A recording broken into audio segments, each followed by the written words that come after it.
Bismillahirrahmanirrahim.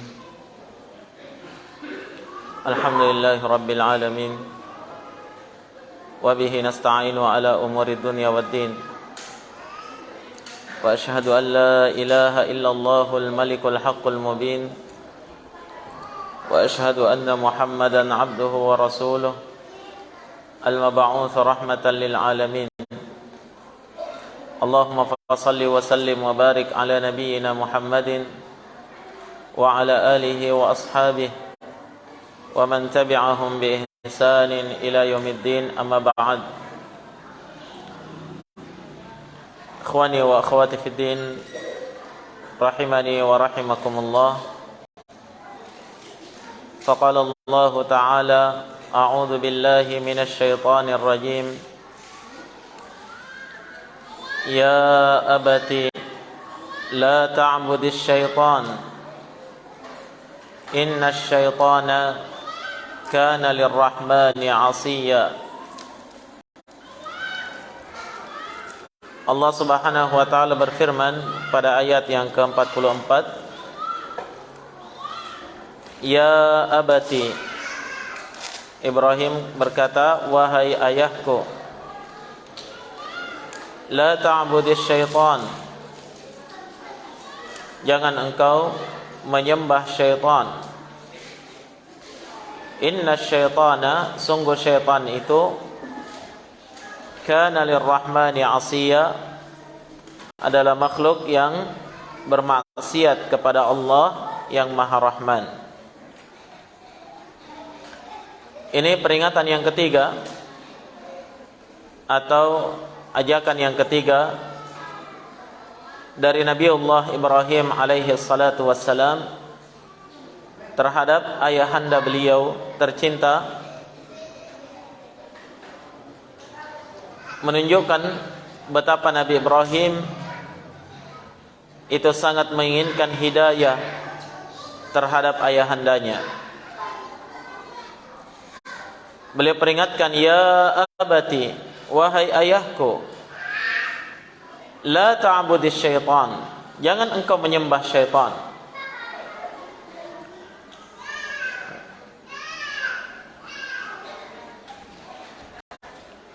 Apa maknanya la ta'budis syaitan?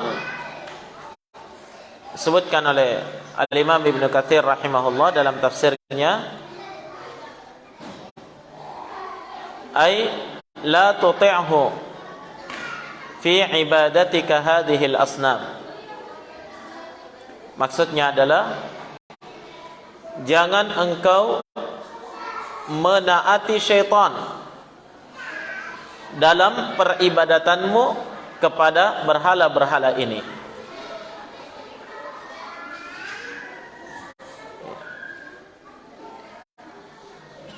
Karena sebagaimana yang telah kita pahami kemarin bahwa Azar, ayahanda Nabi Ibrahim alaihi salatu wassalam itu, demikian pula kaumnya, itu menyembah kepada apa? Kepada al-asnam, berhala-berhala, ya kan? Tapi kenapa justru Nabi Ibrahim di sini mengatakan jangan kamu menyembah syaitan?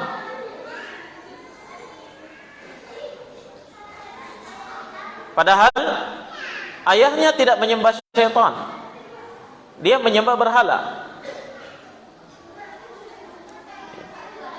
Kenapa jemaah sekalian? Ini disebutkan oleh Ibnu Katsir di sini, bahwa maksudnya jangan engkau menaati syaitan dalam ajakannya untuk beribadah kepada patung-patung itu, sembahan-sembahan selain Allah itu. Karena hakikatnya jamaah sekalian, yang menyesatkan manusia dari jalan yang lurus itu adalah siapa? Syaitan laknatullahi alaih.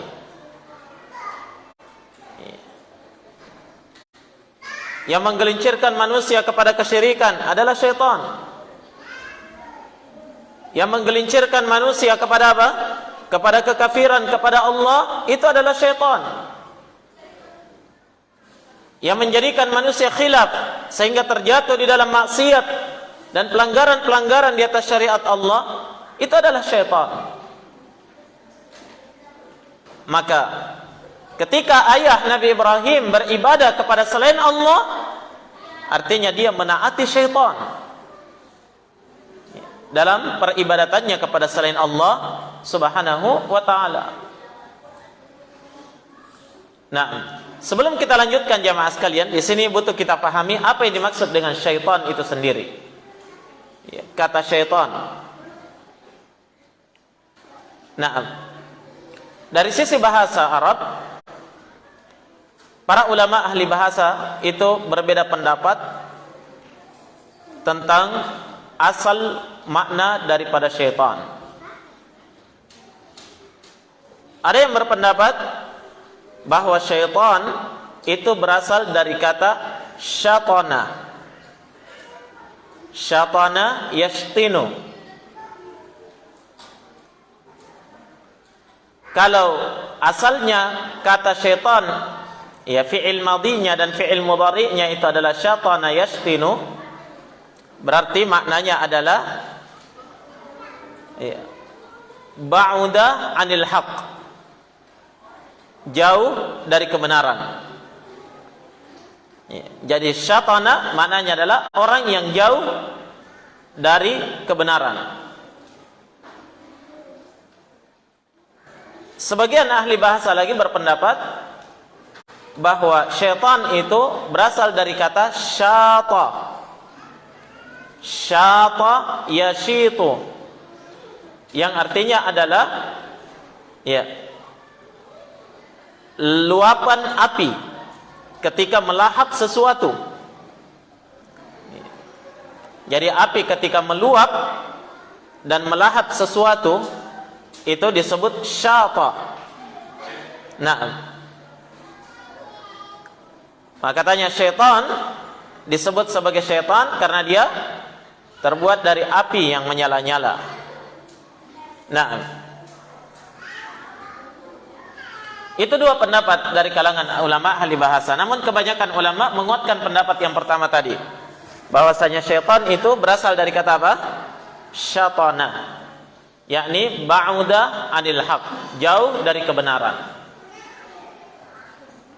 Adapun dalam istilah para ulama, ya, syaitan menurut istilah itu adalah kullu mutamarridin minal jinni wal insi wad dawab. Syaitan itu adalah segala sesuatu yang mutamarrid, yang menentang, yang membangkang.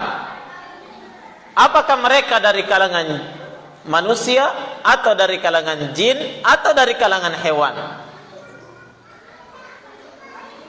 Jadi apa saja yang membangkang, apa saja yang menentang, maka itu adalah syaitan. Kalau dia dari kalangan jin, berarti dia syaitan jin. Kalau dia dari kalangan manusia, berarti dia apa? Syaitan manusia. Kalau dia dari hewan, binatang yang menentang kepada tuannya, disebut syaitan dari kalangan apa? Dari kalangan hewan. Dari definisi ini jamaah sekalian dapat kita pahami bahwasanya syaitan dalam istilah para ulama itu adalah kata sifat. Paham? Dia adalah kata sifat. Siapa saja yang bersifat menentang, membangkang dari sebuah kebenaran, maka itu adalah syaitan. Apakah dia jin atau dia adalah manusia? Oleh karena itu di dalam Al-Quran Allah Subhanahu wa ta'ala menyebutkan, ya, wa kadzalika ja'alna likulli nabiyyin aduwan syayatinal insi wal jinni yuhi ba'duhum ila ba'din zukhrufal qawli ghurura. Dan demikianlah kami telah menjadikan untuk setiap nabi itu ada musuh, aduwan, ada musuh untuk mereka. Dari kalangan siapa musuhnya? Allah katakan syayatin, dari kalangan syaitan-syaitan. Syaitannya berupa apa? Al-insi wal jin. Syaitan dari kalangan manusia dan jin, yang mereka saling bekerja sama, saling mewahyukan antara satu dengan yang lainnya ucapan-ucapan yang menipu. Maka ini jelas sekali bahwa ternyata syaitan itu bukan hanya dari kalangan jin. Banyak di antara kita yang keliru ya, salah paham. Kalau bicara syaitan,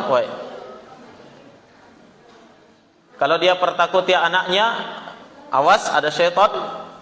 Ya, nanti tiba-tiba muncul panjang taringnya, merah matanya, ya, gondrong rambutnya, botak di tengah. Rata-rata yang difahami kalau apa? Kalau syaitan dari kalangan apa? Dari kalangan jin. Padahal dari kalangan manusia pun banyak syaitan. Setiap yang menentang, membangkang dari kebenaran itu syaitan. Faham? Nah, baik, al-ikhwa wal akhwat, hadirin dan hadirat, jamaah sekalian yang dirahmati oleh Allah Subhanahu wa taala. Di sini Nabiullah Ibrahim alaihi salatu wassalam memperingatkan ayahnya jangan menyembah syaitan, yakni jangan menjadi pengikut syaitan. Apakah di dalam kesyirikan, atau dalam kekufuran, atau di dalam perkara maksiat kepada Allah Subhanahu wa taala. Kenapa jamaah? Karena syaitan adalah musuh kita. Syaitan adalah musuh kebenaran.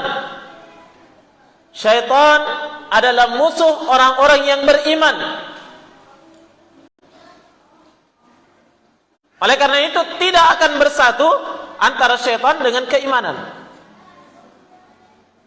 Sifat penentangan, pembangkangan dengan apa? Dengan keimanan dan ketundukan kepada Allah tidak akan bersatu.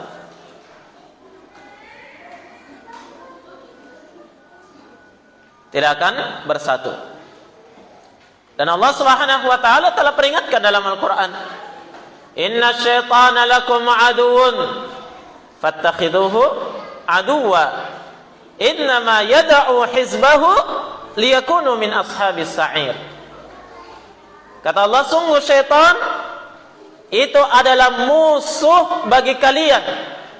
Jadikan dia sebagai musuh. Syaitan itu hanya mengajak pengikutnya untuk menjadi penduduk neraka sa'ir. Wal'iyadzubillah. Dalam ayat yang lain, dalam surah Yusuf, Allah Subhanahu wa taala juga memperingatkan kepada kita.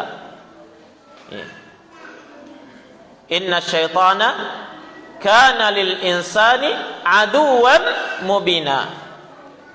Sungguh syaitan itu adalah musuh yang nyata bagi manusia. Allah katakan musuh yang nyata bagi manusia.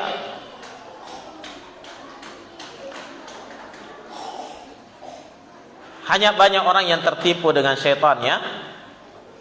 Bahkan kita mungkin terkadang tertipu dengan makar-makar syaitan, sehingga terjatuh di dalam ketergelinciran jamaah sekalian. Godaan-godaan yang begitu kuat yang menjadikan kita terkadang tidak mampu untuk bertahan dari godaan-godaan syaitan tersebut. Ya, dan tentunya pentolan dari seluruh syaitan itu adalah iblis, laknatullahi alaihi, yang menjadi musuh kebenaran.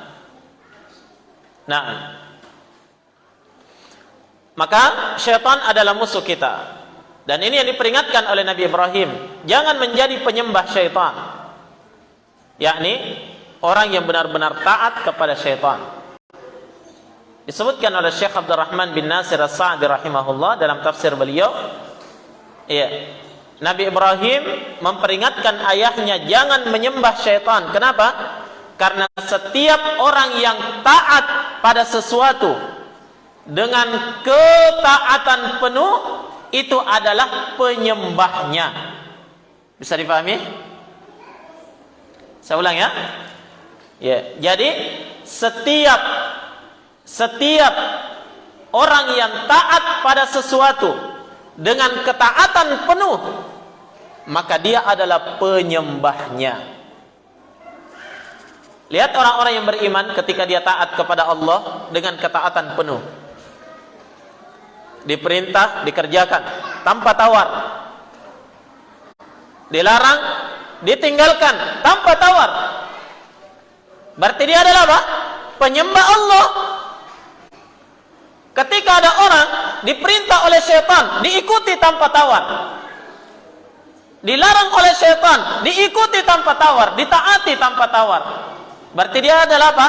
Penyembah syaitan. Jelas?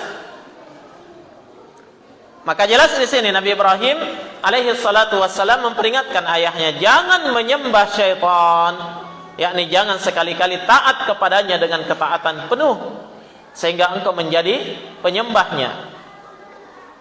Iya, kata beliau, inna syaitana kana lirrahmani asiya. Sungguh syaitan itu adalah makhluk yang benar-benar maksiat kepada Allah yang Maha Rahman.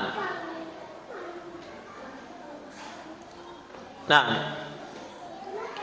oleh karena itu jamaah sekalian, ini adalah peringatan Nabi Ibrahim kepada ayahandanya, dan sekaligus tentunya ini adalah peringatan besar terhadap kita seluruhnya yang membaca Al-Quran, yang menelaah Al-Quran. Peringatan besar bagi kita seluruhnya, hati-hati dari makar syaitan. Iya. Hati-hati dari makar syaitan. Dan syaitan tidak akan berhenti dari makarnya, siang dan malam, sampai dia berhasil menjerumuskan anak cucu Adam ke dalam neraka sa'ir, ke dalam neraka Jahannam, ke dalam neraka yang mengerikan. Teringat akan janji iblis, pentolan terbesar dari syaitan, ya, ketika dia diusir dari surga, apa ikrarnya di hadapan Allah? Qala fa bi'izzatika la ughwiyannahum ajma'in illa ibadaka minhumul mukhlasin. Iblis berkata, maka demi keperkasaanmu ya Allah, pasti saya akan sesatkan mereka semua. Dipenuhi dengan taukid, penguat, la ughwiyanna, didahului oleh lam taukid, lam penguat, diakhiri dengan apa lagi? Nun taukid, nun penguat, ya. Dan didahului oleh sumpah. Sumpah itu sendiri adalah penguat.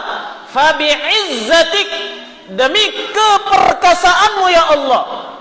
Sumpah iblis menyebut keperkasaan Allah. Benar-benar pasti saya akan sesatkan mereka semua. Coba lihat tekadnya iblis. Diperkuat dengan 3 taukid, 3 penguat sekaligus. Saya akan sesatkan anak cucu Adam. Tapi satu yang tidak bisa disesatkan oleh iblis. Apa katanya? Illa ibadaka minhumul mukhlasin, kecuali hamba-hambamu yang ikhlas, yang bertauhid. Maka dari itu jamaah, jaga tauhid di dalam diri kita, agar kita terhindar dari segala macam bentuk makar-makar syaitan. Orang yang banyak dan panjang salatnya belum tentu lepas dari makar syaitan. Ya, belum tentu. Jangan lihat dia salat tarawihnya 20 rakaat, 40 rakaat dalam 10 menit misalnya. Contoh ya. Jangan lihat itu. Orang-orang yang hebat puasanya, orang-orang yang hebat sedekahnya, itu belum tentu lepas dari makar syaitan. Karena syaitan ketika dia tidak mampu, ingat, ini salah satu makar syaitan, talbis iblis, disebutkan oleh Imam Ibnul Jauzi rahimahullah dalam talbis iblis. Di antara makar syaitan, ketika dia tidak mampu menghalangi seseorang dari satu ibadah besar, satu amalan yang hebat, apa yang dilakukan oleh iblis, syaitan? Syaitan akan memberikan motivasi kepadanya, sekalian didorong, ayo. Supaya apa? Supaya lewat batas. Ini bahaya.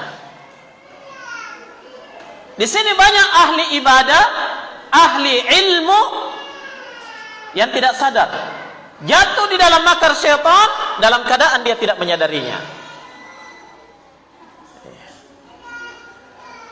Ketika dia mau beribadah, tiba-tiba muncul rasa malas, godaan syaitan ini, saya harus kuat. Begitu ya? Ya, banyak orang yang sadar itu, ini godaan syaitan ini. Ketika dia keluar dari masjid, tiba-tiba ada aurat yang lewat, bukan akhwat yang lewat, syahwat. Dia bisa menundukkan pandangan, astagfirullah, godaan syaitan. Iya.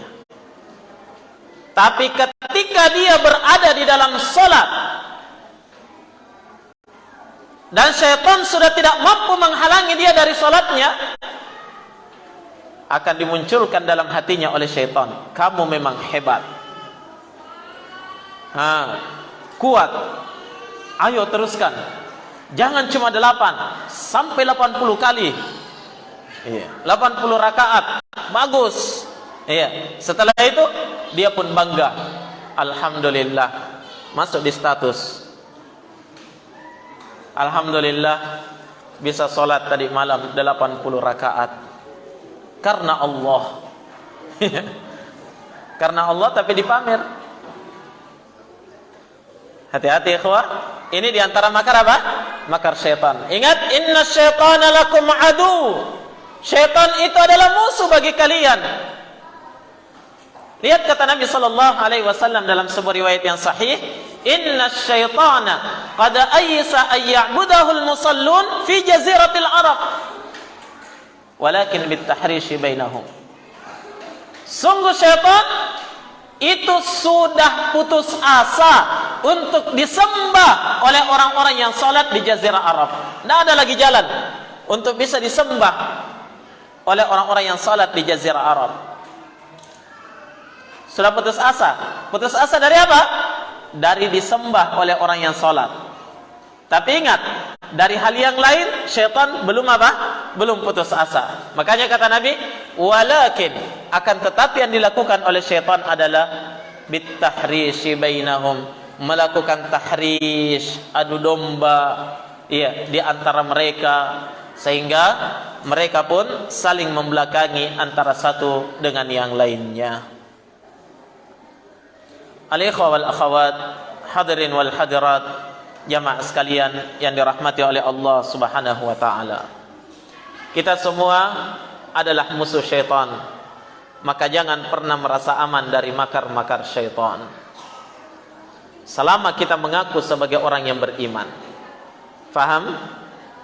Selama kita mengaku sebagai orang yang beriman, kita adalah musuh syaitan dan kita adalah sasaran panah-panah syaitan pada setiap siang dan malamnya. Maka bersiaplah untuk menghadapinya. Jelas ini? Baik. Kemudian kata Nabi Ibrahim berikutnya, sebagaimana disebutkan oleh Allah Subhanahu wa taala pada ayat yang ke-45 ya. Allah berfirman, Ibrahim berkata, "Ya abati, inni akhafu an yamassaka 'adzabun minar rahman fatakuna lisyaitani waliya. Wahai ayahku. Ya, jadi dalam beberapa ayat ini dakwah Nabi Ibrahim selalu diawali dengan panggilan kasih sayang terhadap ayahnya, ya. Ini menunjukkan harapan besar Nabi Ibrahim agar ayahnya mendapatkan hidayah dari Allah Subhanahu wa taala. Nah, namun sayang seribu sayang, hal tersebut tidak bersesuaian dengan takdir Allah Subhanahu wa taala. Nah, Ibrahim berkata, wahai ayahku, inni akhafu an yamassaka 'adzabun minar rahman. Sungguh saya ini sangat khawatir jangan sampai engkau disentuh oleh azab Allah yang Maha Rahman. Fatakuna lisyaitani waliya, sehingga engkau menjadi wali terhadap syaitan.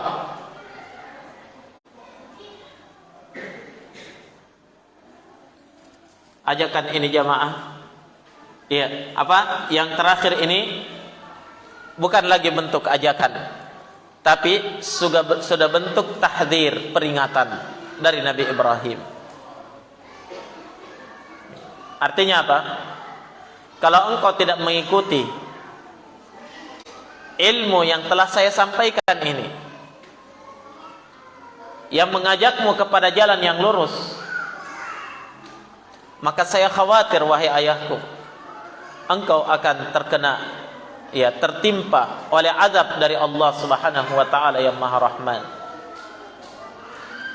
Kapan engkau sudah diazab oleh Allah, berarti engkau telah menjadi wali terhadap syaitan. Apa itu wali? Ya, al-wali tentunya kita semua sudah paham, ya. Wali itu adalah apa? Ya, kawan, penolong, penopang, ya. Kemudian yang dicintai, itu wali, al-walaya.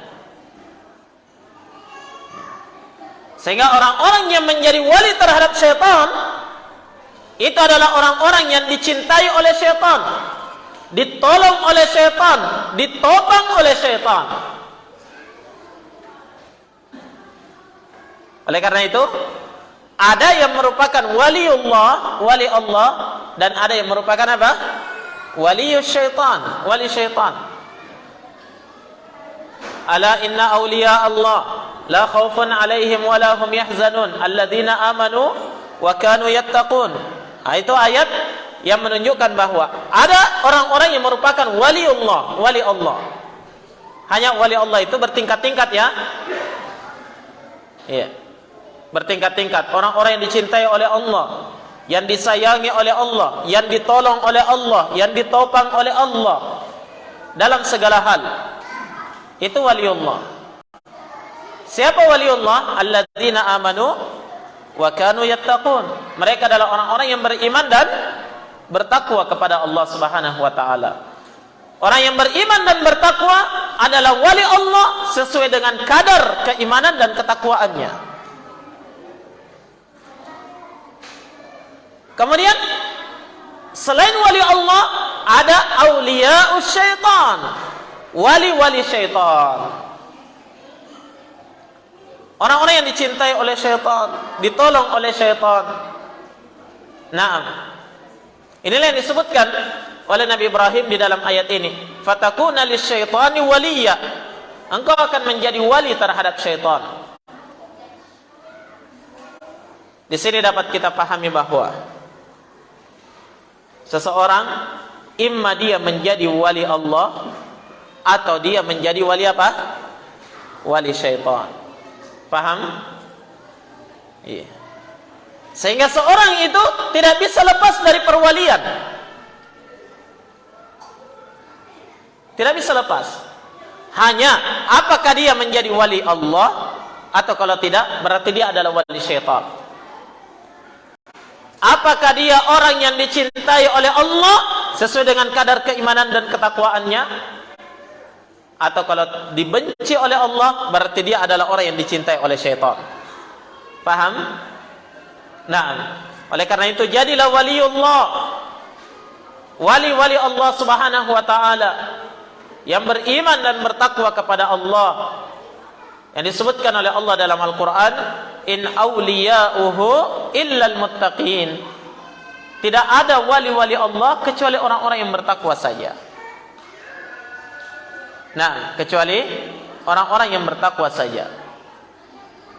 Tayyib. Al-ikhwa wal akhawat, hadirin wal hadirat, jamaah sekalian yang dirahmati oleh Allah Subhanahu wa taala. Maka Nabi Ibrahim alaihi salatu wassalam itu mengingatkan ayahnya akan kekhawatirannya. Saya khawatir wahai ayahku, engkau akan disentuh oleh azab Allah yang Maha Rahman. Naam. Dan ini tentunya adalah kekhawatiran seorang anak, kekhawatiran yang wajar dari seorang anak terhadap apa? Terhadap orang tuanya. Orang yang paling diinginkan oleh Nabi Ibrahim untuk selamat dari siksa api neraka itu adalah ayahnya, orang tuanya. Namun perhatikan jamaah sekalian, ketika Allah Subhanahu wa taala berkehendak lain, keinginan seorang nabi belum tentu bersesuaian dengan keinginan Allah Subhanahu wa taala.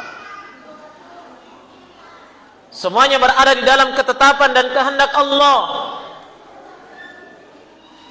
Sebagaimana disebutkan oleh para ulama, ana uridu wa anta turidu walakin Allah yaf'alu ma yurid.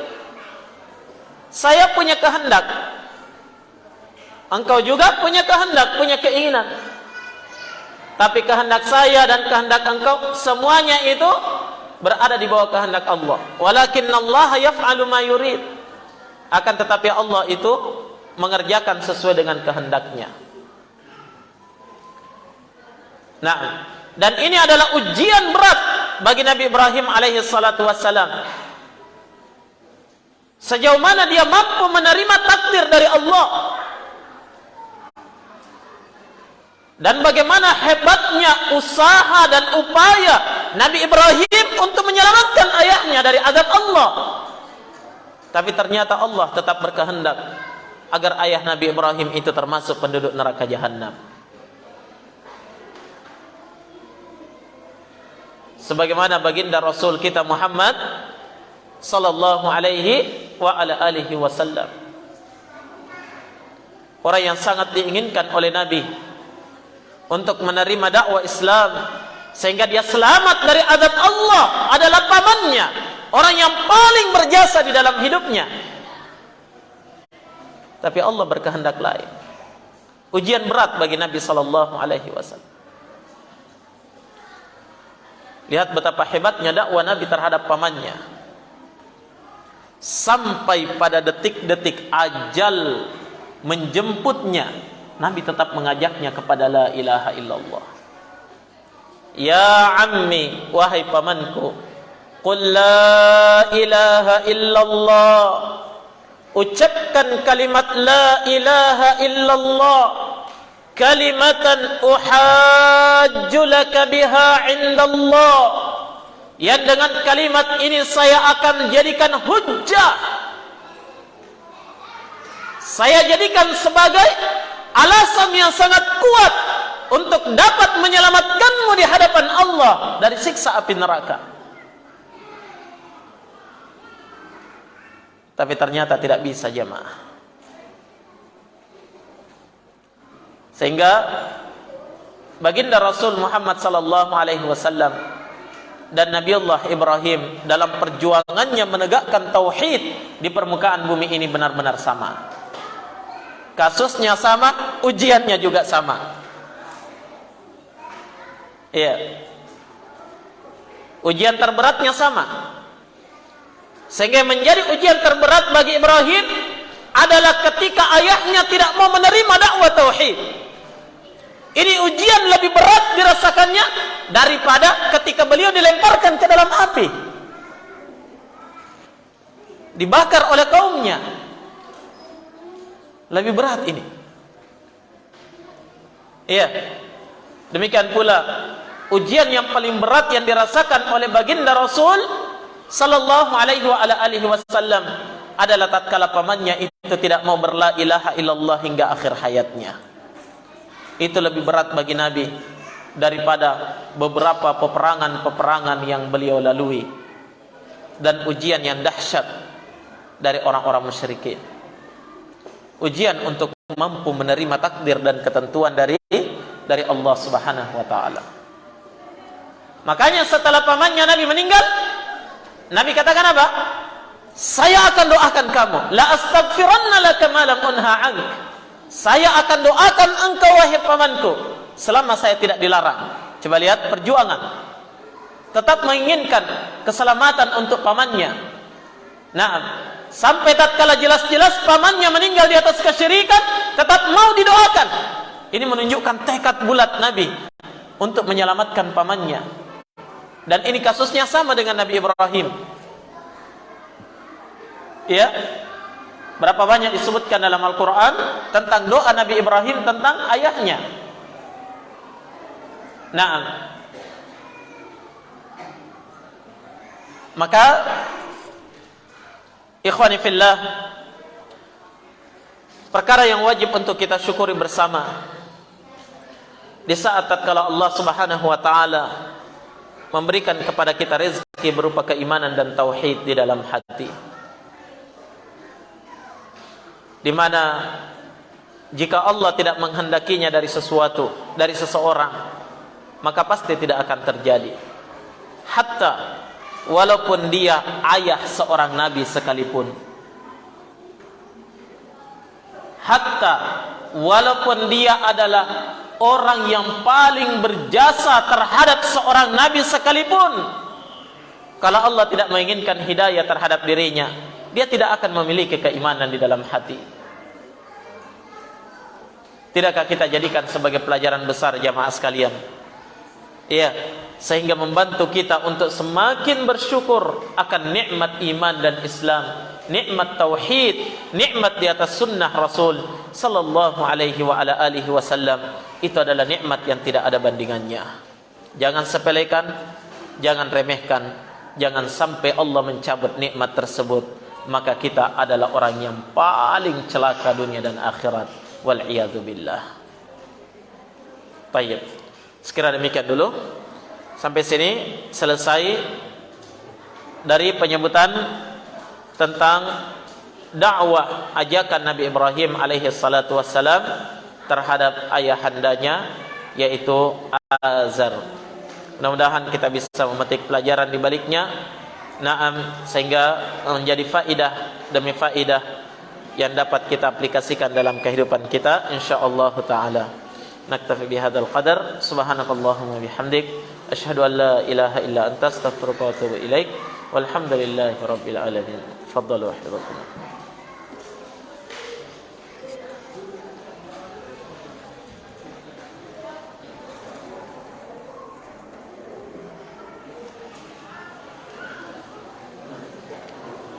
Taruh sini bukunya, taruh sini.